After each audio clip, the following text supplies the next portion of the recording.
नमस्कार दोस्तों, मेरा नाम है निखिल आनंद गिरी और मैं हाजिर हूं चंदा मामा के वर्ष 2000 के दिसंबर अंक से एक कहानी लेकर जिसका शीर्षक है निडर। एक घने जंगल में जगदांबा नामक एक जादूगरनी थी जो बड़ी ही क्रूर थी। जंगल में से गुजरते हुए लोगों को डराती और उन्हें मारकर बड़ी ही खुश होती थी। वो एक गुफा में रहती थी जो मरे लोगों के अस्थि पंजरों से भर गई थी। उनके बीचों बीच सोने पर ही उसे रातों में नींद आती। उस जंगल के पास के गांव का रमानाथ नामक युवक पिछले साल शिकार करने जंगल गया था।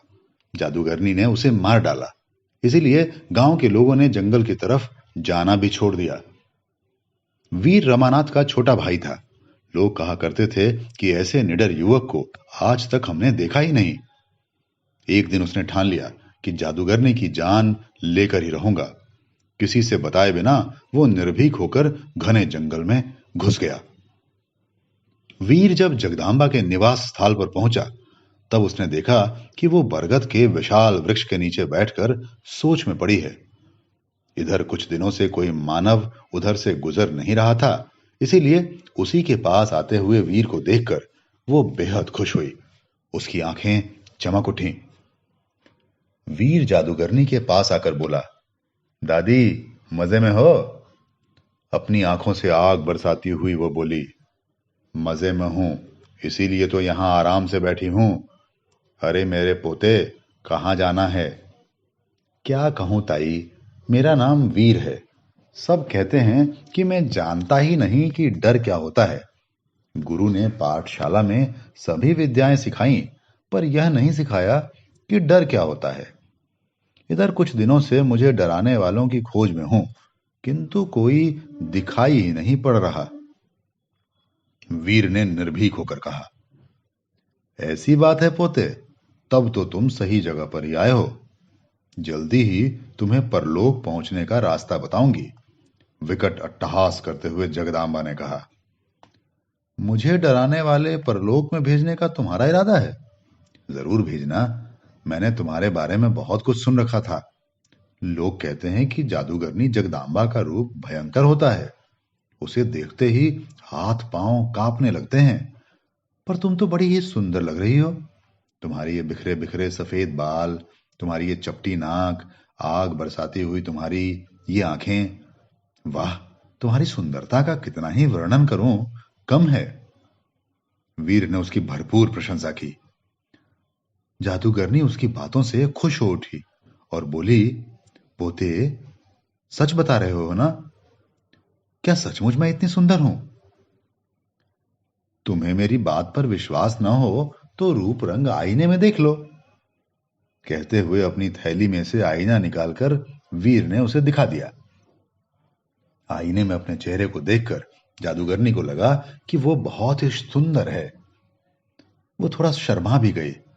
पोते, तुमने जो कहा बिल्कुल सच है। इतने लंबे अरसे के बाद तुम्हारे बताने पर ही यह सच्चाई मुझे मालूम हो पाई।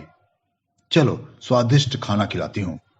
आनंद भरे स्वर में हंसती हुई जगदांबा ने कहा, खाना बाद खा लूंगा, पहले मुझे डराने की कोशिश करना। देख लेता हूं इसमें तुम कामयाब होती हो या नहीं। वीर ने कहा, अरे अरे, मैं डराने लग गई तो खड़े के खड़े मर जाओगे। तुमने मेरी सुंदरता की तारीफ की, इसीलिए तुम्हें मारने की इच्छा नहीं हो रही है।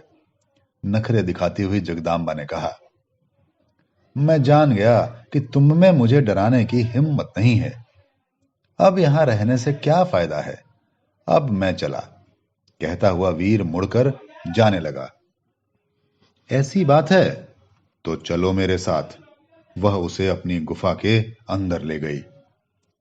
अंदर जाने के बाद वीर ने वहां अस्थि पंजरों का ढेर देखा। तब तो इन अस्थि पंजरों में से मेरे भाई का भी अस्थि पंजर अवश्य होगा। मन ही मन यह सोचते हुए उसने अपनी आंखें बंद कर ली।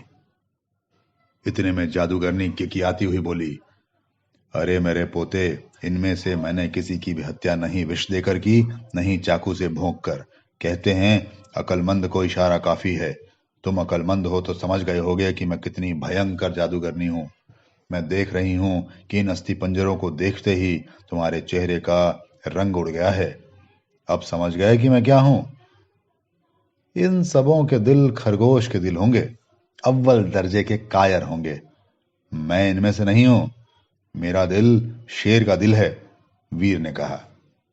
उनकी बातें सुनते ही वो आग बबूला हो उठी और कहा, लगता है मरने के लिए छटपटा रहे हो। कहकर उसने अपने ही आप एक मंत्र पढ़ा। दूसरे ही क्षण उसका सिर बाघ का सिर बन गया, बदन गिद्ध पक्षी बन गया और उसमें पंख उगाए। उसने वीर को अपने मजबूत नाखूनों से पकड़ लिया और आकाश में उड़ने लगी। थोड़ी देर तक वह आकाश में वीर को लिए घूमती रही और उसी स्थल पर उतर आई। एक और मंत्र पढ़कर यथावत जगदांबा बन गई। वीर जैसा था वैसा ही है। उसके चेहरे पर डर था ही नहीं।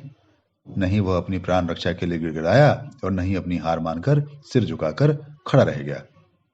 जादूगरनी उसके साहस को देखकर चकित रह गई और बोली, अरे तुम अब भी जिंदा हो? सोचा मर चुके होगे।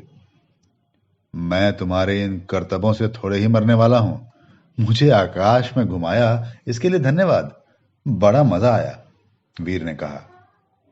वीर की निडरता को देखकर वो आपे से बाहर हो गई। चीखती चिल्लाती हुई उसने एक और मंत्र पढ़ा। वीर ने उसका मजाक उड़ाते हुए कहा, लगता है तुम्हारे पास मंत्रों की बड़ी गठरी पड़ी है। तुमने इस बार भी मुझे डराकर इन अस्थि पंजरों में से एक नहीं बना दिया तो तुम्हें एक मंत्र सिखाना होगा। बोलो, शर्त मंजूर है? जादूगरनी ने उसकी शर्त मान ली। इस बार वो खुद अस्थि पंजर बन गई। उसमें से कितने ही सांप फुफकारते हुए बाहर आने लगे। फिर भी वीर डरा नहीं।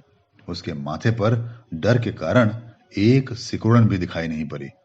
उसने ठठाकर हंसते हुए कहा, हार गई हो जगदांबा, तुम हार गई हो। अब तुम्हें शर्त के मुताबिक मुझे एक मंत्र सिखाना होगा।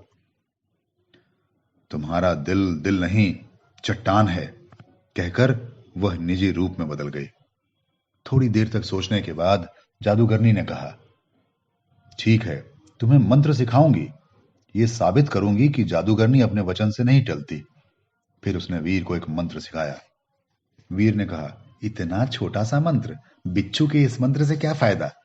उसने नाराज होकर कहा, अरे ओ साहसी लड़के, मैं कोई पगली नहीं हूं कि तुम्हें बड़ा असरदार मंत्र सिखाऊं। जगदांबा, मेरी दादी कहा करती थी कि जादूगरनियां चाहें कोई भी रूप धारण कर लें, पर बिच्छू के रूप में बदल नहीं सकती। यह उनके बस की बात नहीं है। क्या तुम बिच्छू बन सकती हो? जादूगरनी को लगा कि वीर ने उसका अपमान किया, उसे एक चुनौती दी।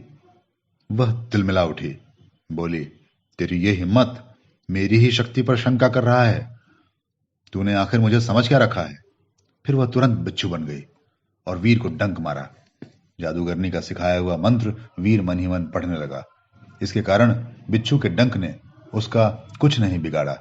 उसने बिच्छू को अपने पैरों तले रौंद डाला और छटपटाता हुआ मर गया। अपनी जीत पर वीर को बेहद खुशी हुई। उसने देखा कि अस्थिपंजर मानवों का रूप धारण करके झुंड के झुंड चले आ रहे हैं। उनमें से वीर का बड़ा भाई भी था। अपने बड़े भाई को देखते हुए वीर दौड़ता हुआ गया और उसके गले लगाया। वे लोग अब भी डरे हुए थे। भय के मारे इधर उधर देखते हुए कहने लगे, जादूगरनी कहीं छिपी होगी, चलो भागें। वीर ने उन्हें मरा बिच्छू दिखाया और कहा कि यही वो जादूगरनी है। वीर के साहस की प्रशंसा करते हुए सबने उसे अपने कंधों पर उठा लिया और यह कहते हुए गांव की ओर बढ़े, वीर जिसे डर भी छूने से डरता है। धन्यवाद।